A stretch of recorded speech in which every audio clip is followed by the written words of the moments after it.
Okay na. Ayos na. Maganda na bumatak. Ayan o, shoutout kay boss. Okay na yung motor niya.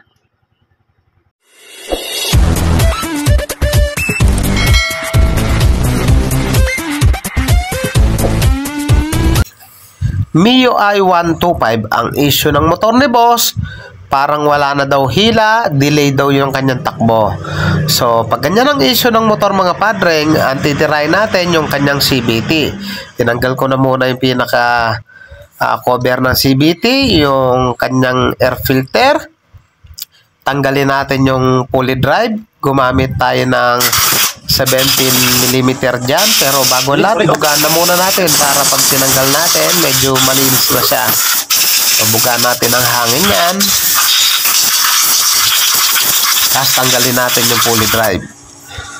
Sinasabi din ni boss para daw may kumakalansing dito sa part ng CVT. So tinanggal ko na 17mm yung kanyang nut, may washer. O tanggalin na natin tong backplate niya. So ito yung kanyang bola. So may 4 na nakanto. So halos hindi na siya nakakagalaw. So, yan yung papalitan natin mga padreng. Tsaka yung kanyang slider piece. So, bugaan na muna uli natin ng hangin para siguradong malinis.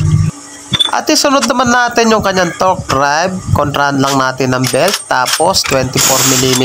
Tanggalin natin yan para matanggal natin yung pinaka-clutch bell. Bugaan muna natin ng hangin.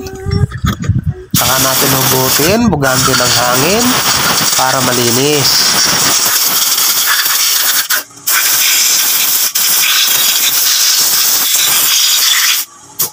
At punasan na rin natin ang basahan para naman masiyahan si boss sa ating gawa. Okay,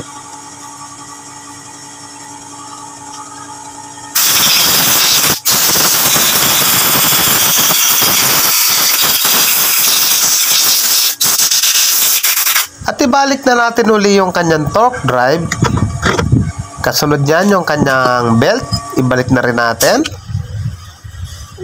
So ikasa na muna natin tong clutch bell.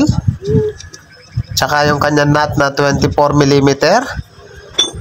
Kontrahan muna natin ng belt itong kanyang clutch bell. Tapos ibalik na natin yung kanyang belt. Pigain lang natin dito sa part na to para pumasok yung belt at di tayo mahirapan sa pagpasok. So ito yung kanyang plate at ikabit natin yung bagong slider piece. So ayan o, napakahigpit, napakaganda. Kabit natin yung luma, i-check natin. Ayan o, napakaluwag. So dapat mahigpit po yan para walang vibration.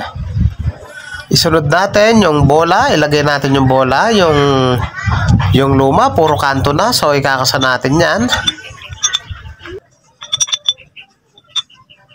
O, dyan pa na.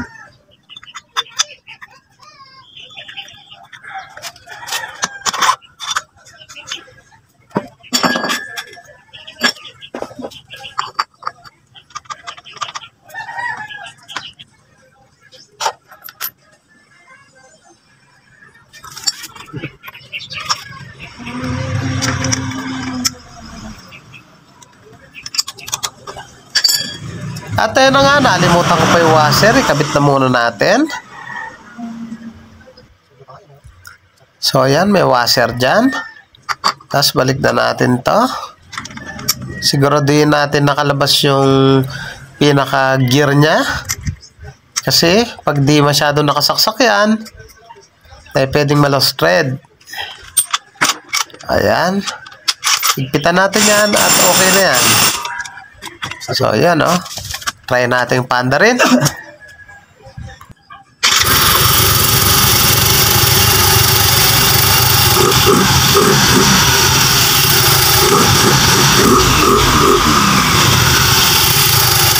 Mga padreng, kung nais nyo magpagawa, taga-Bataan lang po kayo, pwede nyo po akong sadyain dito sa Pulo Hermosa, Bataan.